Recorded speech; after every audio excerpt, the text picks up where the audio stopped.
My daughter-in-law stood in the doorway while I swept, then clapped her hands at me like I was a dog. "You missed a spot," she said, smiling. My son was right there, and he looked away. I stayed silent, not because I was weak, but because she was a red flag. My son married with both eyes shut, so I kept quiet until the day she crossed the line. Before we begin, make sure to like and subscribe, and please tell me and others, what's one life lesson everyone should hear before it's too late? Share it in the comments below. Thanks. The day Rachel moved in, she didn't ask. She just walked in with Adam behind her, dragging a suitcase across my hallway floor like she already owned the place. "Just for a few weeks, Mom," Adam said, smiling tight. Rachel kissed him on the cheek and looked around my living room like it was a hotel lobby. "It's cozy," she said, which somehow felt like an insult. That night, she rearranged my spice rack without asking. The next morning, she was in my kitchen before I woke, up, blasting her playlist, making avocado toast, and leaving the counter a mess. I didn't say anything. I figured she was adjusting. But the second week, she told Adam in front of me, "Your mom should get help with organizing. It's kind of depressing in here." I was 2 feet away. He just nodded. I told myself not to react. Rachel wasn't stupid. She knew how to play roles. With Adam, she was soft-voiced, affectionate, constantly touching his arm. With me, she was cold, passive-aggressive, then overly sweet when he walked in. I noticed it early, but I said nothing, because I knew how she'd spin it. I'd be the problem. I'd be jealous or controlling. She was smart like that. She never left bruises. She just bruised boundaries. And Adam, my sweet, rational son, couldn't see it, or didn't want to. I watched it all build slowly. She'd ask me to take out the trash like it was her house, snap at me for using too much detergent, and complain loudly about my food being too oily while pushing her plate away. Once, she dropped her towel outside the bathroom and walked off. I picked it up. That was my mistake, because after that, she stopped even pretending to clean. "Your mom's retired," she told Adam. "She has time." He didn't argue. The real shift happened one Friday night. Rachel had a few drinks, was feeling bold, and told me to stop hovering while I set the table. "It's my house," I said. She stared dead in my face and said, "Not for long." I didn't sleep that night. The next morning, I checked the drawer in my bedroom where I kept important documents. My property deed was gone. I didn't panic. I just waited. 4 days later, I walked into the living room and saw her sitting at my desk with her laptop open and a notepad. She jumped when she saw me, said she was just looking up decor inspiration, but the tabs were open to property tax records and joint ownership laws. I didn't say anything. I just walked back to my room and locked the door. That night, I texted my lawyer. By the 3rd week, Rachel wasn't adjusting. She was establishing territory. She treated every room like it was hers to run, and me like someone she tolerated under protest. It started small. She'd complain about how I folded towels, then redo them loudly so I could see. She'd move things around the kitchen without asking, label containers like I didn't know what flour looked like, and once even told me, "You should try keeping cumin and chili powder separate. It's confusing like this." Then she started assigning me chores like she was my manager. "Can you make sure the sheets are changed? Adam gets allergies. Do you mind vacuuming the guest room before Friday? Oh, and could you wipe down the fridge? I'm super sensitive to smells." She said it all so cheerfully it almost sounded like a joke, but it wasn't. I didn't answer. I just did it. Because I knew if I said anything, she'd twist it. I was playing defense, not because I was weak, but because I'd learned who Rachel really was. She didn't fight fair. She fought to dominate. And my son? He didn't see any of it. Or maybe he did, but he filtered it through love. Every time, she snapped, he'd say she was just stressed or trying to help or adjusting to married life. I started noticing how carefully Rachel controlled his moods. When he was happy, she'd get cold. When he was distant, she'd cry and say she felt unloved. And if I tried to talk to him privately, she'd always appear within seconds. Always. Once, I waited until she went out for a walk and sat down with Adam. I said, "Is everything okay? You don't seem like yourself lately." He looked confused, like he wanted to answer honestly, but couldn't find the words. Then Rachel came through the door, mid-call, laughing loudly into her phone, and sat right next to him on the couch. End of conversation. Another time, I overheard her talking on the phone in the laundry room. She was whispering, but I caught this line clear as day. It's not about love, it's about access. His mom's still got the papers, but once that changes, we're set. I stood frozen in the hallway, my heartbeat pounding in my ears. Access. That was the word she used, like Adam was a passcode and I was a locked door. I knew what she was doing. She wanted the house. Not a home. A house. A property. I made copies of everything that night and hid the originals somewhere she'd never look, in the bottom of a mop bucket in the garage under old towels. The next morning, she asked me completely casually, "Hey, do you know where the deed papers are? I think we should apply for a joint property tax credit." I just smiled and said, "That's not necessary." Her expression changed for a second, tightened. Then she fake laughed and said, "Oh, okay. Just thought it'd help us all." That was the moment I knew. She wasn't going to stop asking. She was going to find another way. And she did. That Friday night, Adam came home tired from work and went straight to shower. Rachel followed me into the kitchen and leaned against the counter, staring at me like we were equals. "You know, you're lucky I let you stay here. Most women would want their own space after marriage." I stared at her. "This is my house." She shrugged. "For now," and walked off. I didn't react. Not because I wasn't angry, but because reacting gave her power. That's what she wanted. A fight she could use. The next morning, she stood in the doorway while I swept the floor and clapped her hands. Not a full clap, just 2 sharp smacks, like calling a dog. "You missed a spot." Adam was right there. He looked up, then looked away. Didn't say a word. That was it. That was the line. That night, I didn't talk. I didn't cry. I just logged into my email and messaged my lawyer. Ready to proceed. The next week, Rachel changed her strategy. She stopped with the obvious digs and started playing the long game. She was more polite, more careful, but her moves were sharper. I noticed how she'd casually mention finances in front of Adam, like dropping hints she wanted joint accounts, or how hard it was to manage bills as a new wife. Then she shifted toward the house. One morning over breakfast, she asked, "Adam, have you ever looked into how home equity works? I read something interesting." I pretended not to hear. She waited. When I didn't respond, she added, "It's just smarter when both spouses have property rights. For tax stuff, you know?" Adam just nodded, said nothing. That's when she turned to me. "Maybe you should consider adding Adam to the deed. It's just cleaner that way. Safer." I looked her dead in the eye and said, "It's already clean." Her smile dropped for a second, just a flicker, but I caught it. 2 days later, I got a call from my bank. Someone had tried to request a copy of my mortgage file. They flagged it because the name didn't match. It wasn't mine, and it wasn't Adam's. It was Rachel's. I called back calmly, thanked them, and hung up. I didn't confront her. I waited. That evening, she sat on the couch browsing listings, on her phone. "We should do something modern with the kitchen," she said to Adam. "Open it up. If it's ours, we should invest." That word again. Ours. Like repetition would make it real. Adam looked unsure, glanced at me. I just got up and left the room. Later that night, I saw her sneak into the office and plug in her laptop. I pretended to go to bed, then doubled back and watched from the hallway. She was opening document folders, copying files onto a flash drive.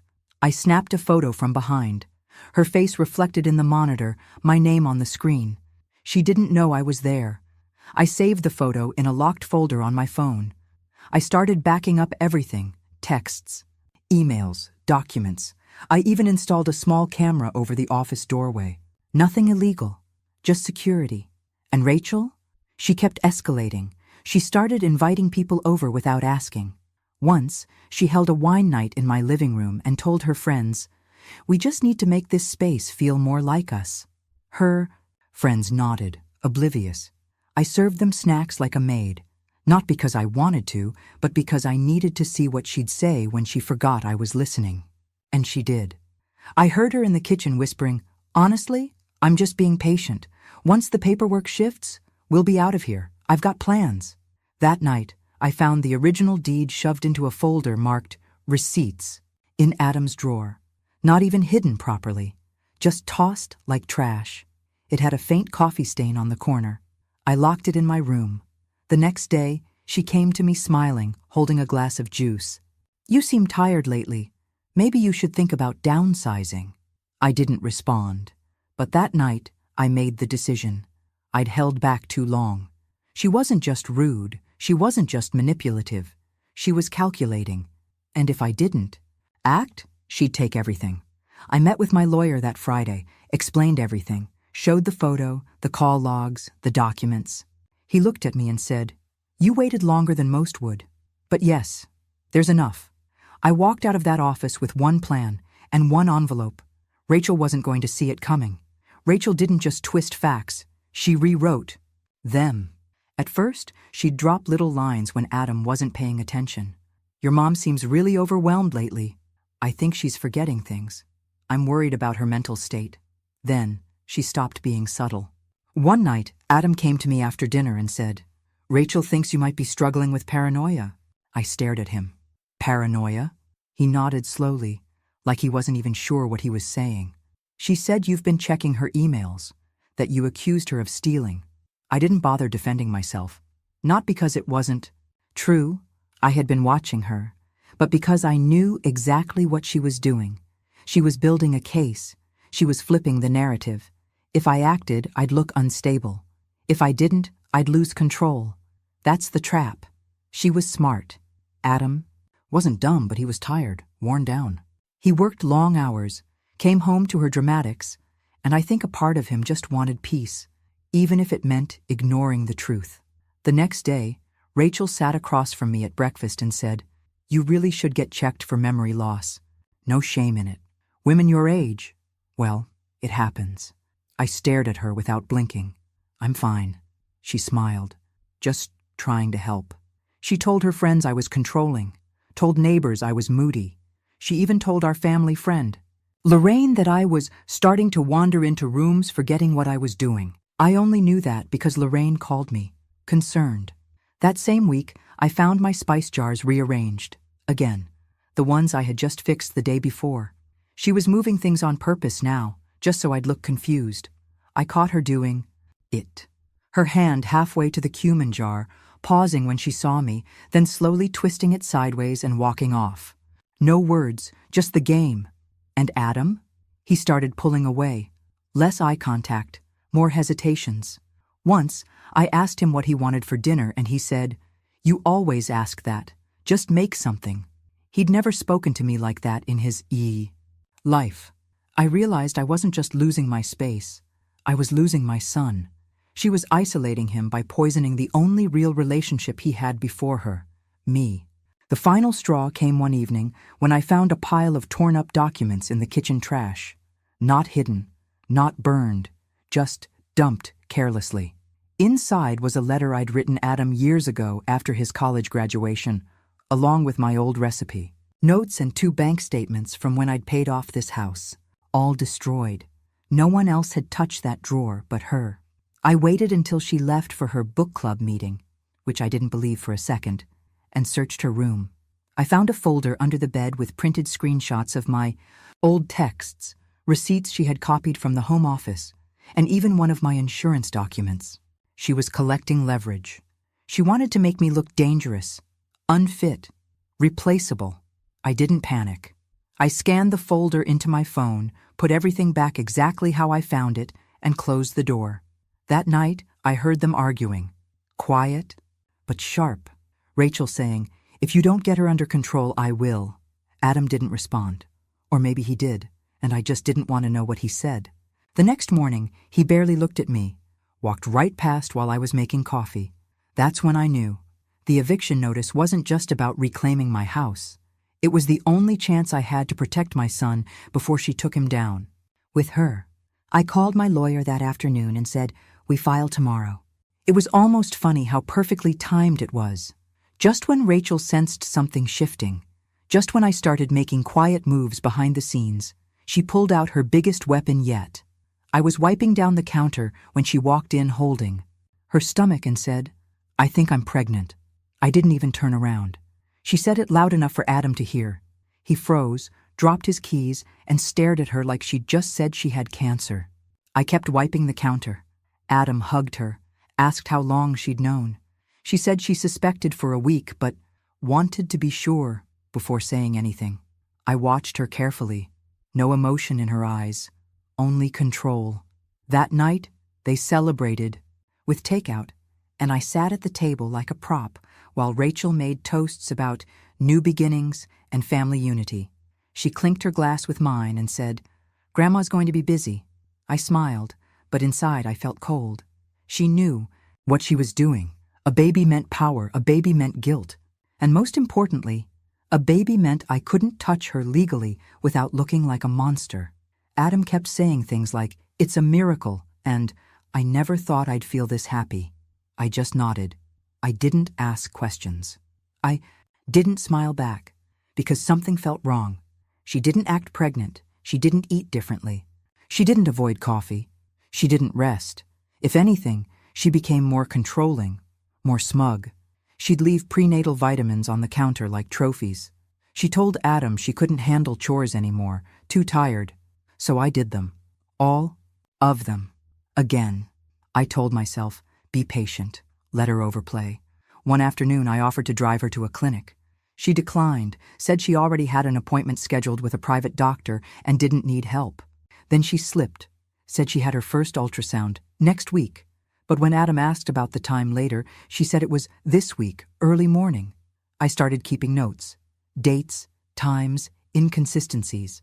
I didn't say a word. I just watched, waited. Then came the pharmacy receipt. She left it in her jeans pocket. I was doing laundry, reached in, and pulled out a crumpled paper. Emergency contraception. Plan B. Dated 2 days before her big pregnancy announcement. My stomach dropped. I held that receipt like a weapon. Proof. Concrete. Undeniable proof. I put it in an envelope and sealed it.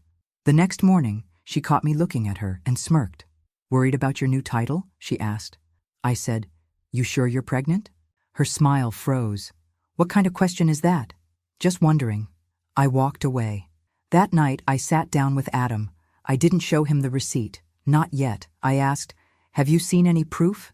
He got defensive instantly. Why? Would she lie? I didn't answer. I just looked at him. He stood up, walked out, slammed the bedroom door. Rachel won. Again. But I wasn't going to play defense anymore. I went to my lawyer the next morning and handed him everything. My timeline, the photo of her copying files, the fake pregnancy receipt.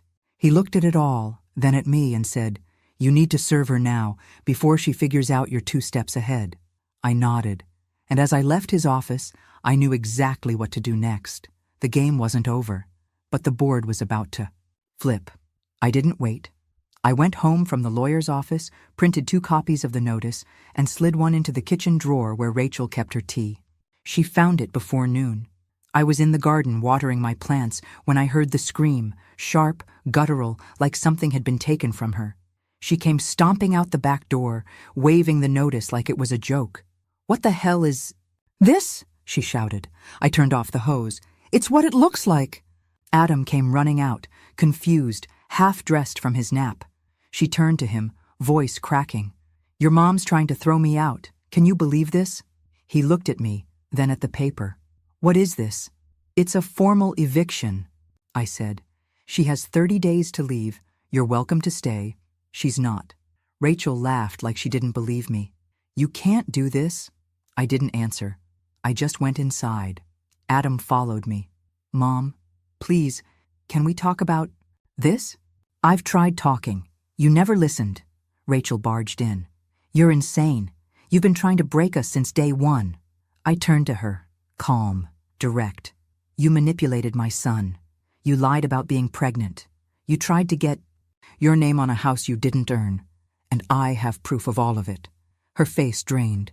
"You've been spying on me?" "No," I said. "I've been protecting myself." She stared at Adam like she expected him to explode on my behalf. But he didn't. He just stood there, stuck between disbelief and fear. That night was silent. No one spoke. She made dinner but didn't serve it. Adam didn't touch it. I stayed.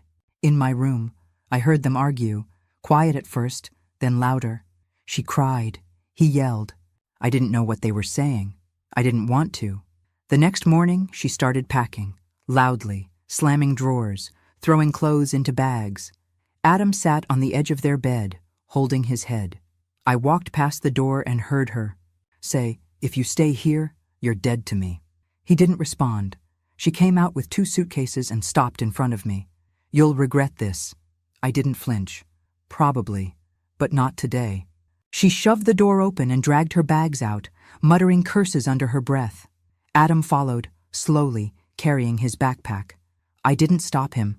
I wanted to, but I didn't. They got into her car. She drove. He didn't look back. I stood there for a full 10 minutes after they left, not moving, not blinking. The house was finally quiet, but it didn't feel peaceful. It felt wrong, empty, broken. I went back inside and cleaned the kitchen, 1 dish at a time. I didn't turn on the TV, I didn't eat, I just waited. For what, I wasn't sure. Until 1 week later, the phone rang. I didn't recognize the number, but I answered anyway. "Mom," Adam's voice said. Small, flat. "Can I come over?"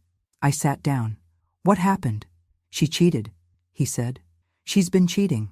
I didn't know who else to call." I closed my eyes. "Come, home." I didn't say anything else. He didn't either, but I heard the engine start in the background. Adam arrived at the house looking like someone who hadn't slept in weeks.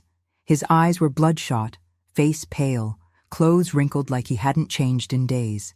He didn't bring a suitcase, just a duffel bag and his laptop. He stood in the doorway like a stranger, like he wasn't sure if he was allowed to enter. I stepped aside without a word. He walked in and sat on the couch silently, head in his hands. I didn't ask questions. I just waited. A few minutes passed. Then he finally said it. She was cheating. For months, maybe longer. His voice cracked on the last word. I sat across from him, keeping my expression steady. "How did you find out?" He rubbed his face. "Her phone. She was in the shower. There were messages, photos. I confronted her. She didn't even deny it. She just said, 'We were never happy.' I closed my eyes. 'I'm sorry.'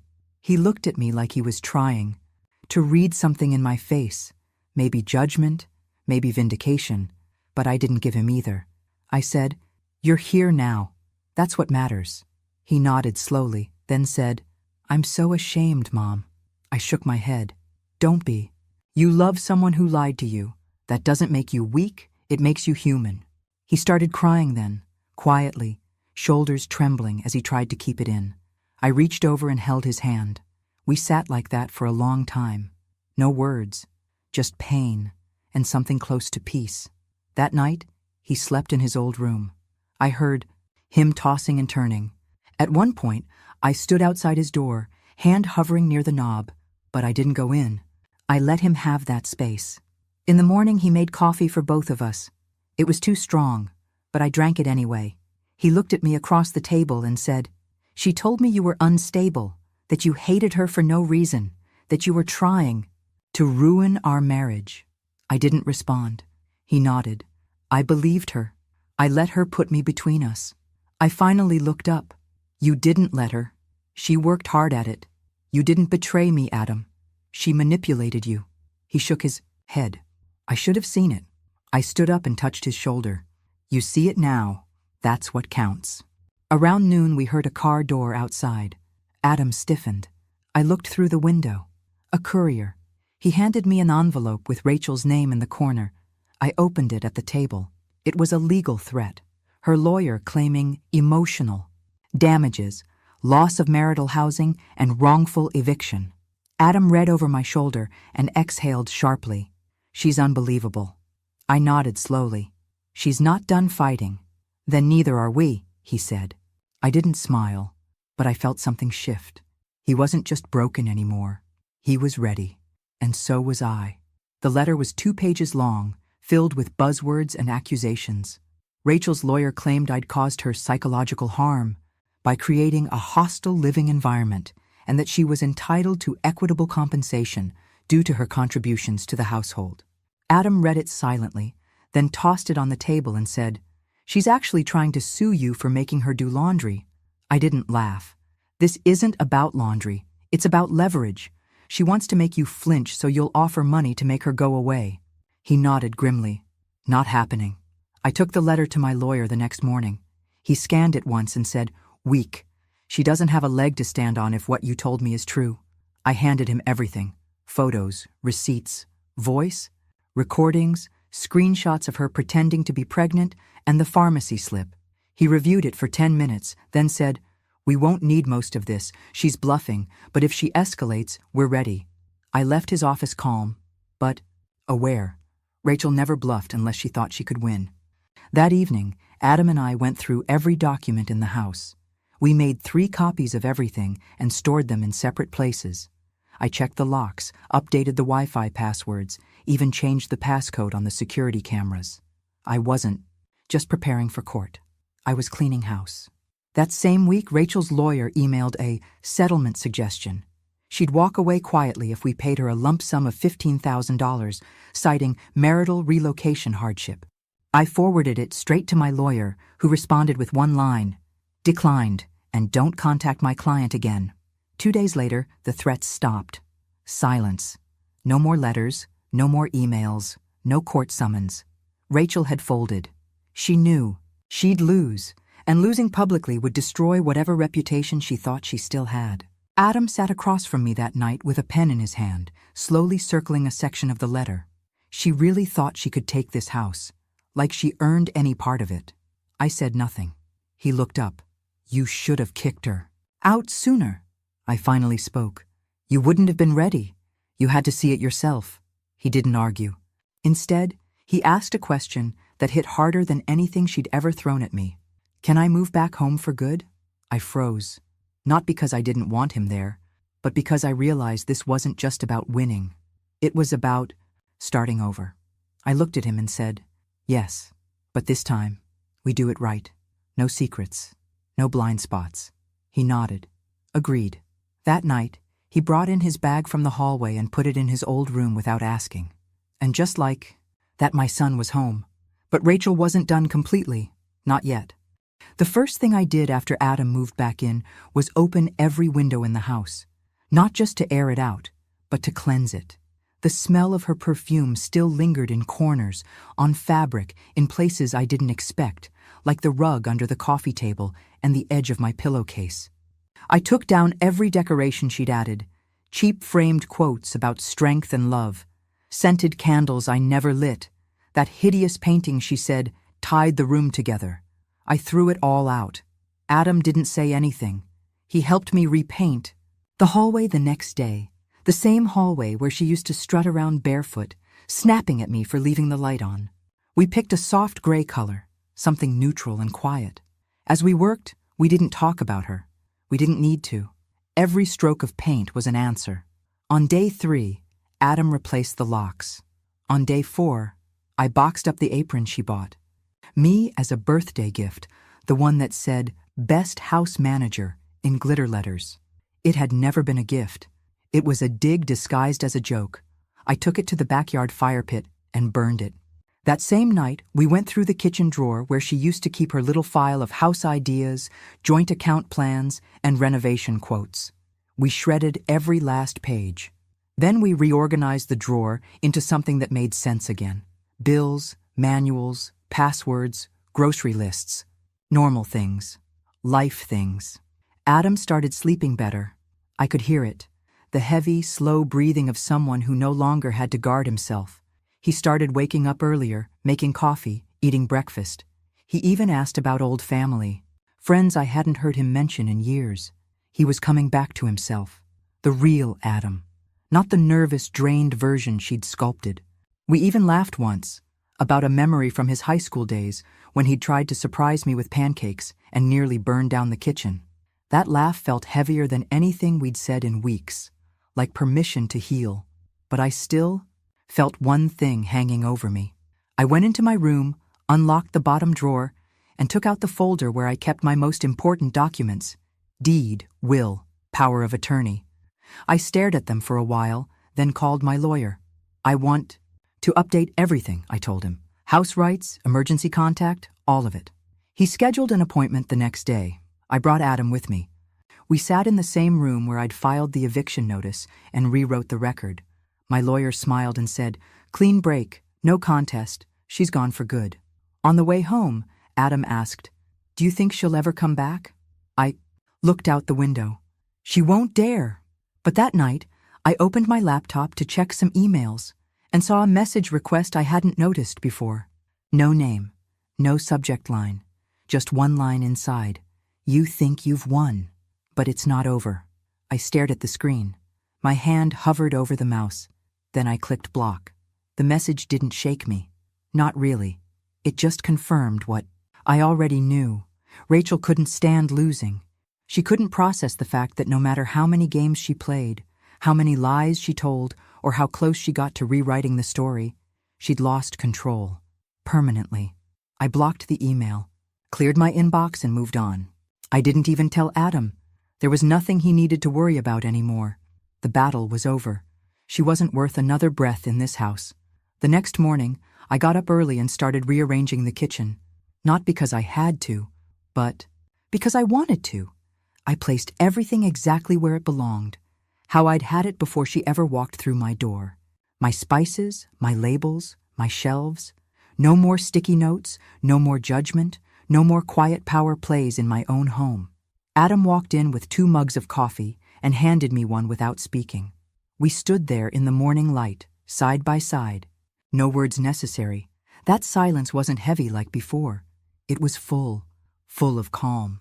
Full of knowing we'd survived something neither of us could have named a year ago. Later that day, I went out to the garden. My plants had been neglected during the chaos, but the roots held. I trimmed the dry leaves, watered the soil, and felt my hands steady again. I realized I hadn't felt steady in months, not truly. Rachel's voice had lingered in the corners of everything, like a toxin, but now the air was clear. Adam joined me outside and sat on the steps like he used to when he was a boy. Back when he'd watch me tend to the plants and ask questions about life I didn't always have the answers to. He looked up and said, "I didn't think I could come back from all this." I didn't answer right away.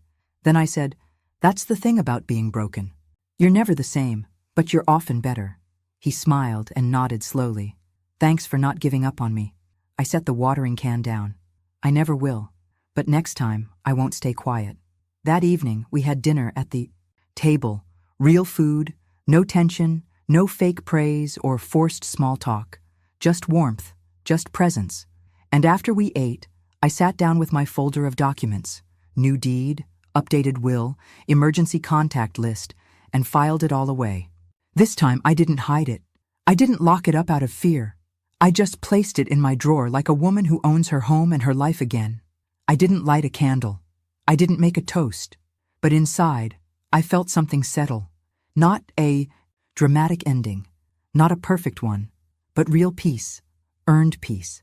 And before I turned off the lights, I walked through every room one last time. No ghosts, no shadows, no silence screaming in the corners. Just me, just my son. That's it for today. What would you have done in her place? Drop your thoughts in the comments. I love reading what you all think. And hey, if this story hit you, check out these videos too. You won't want to miss them.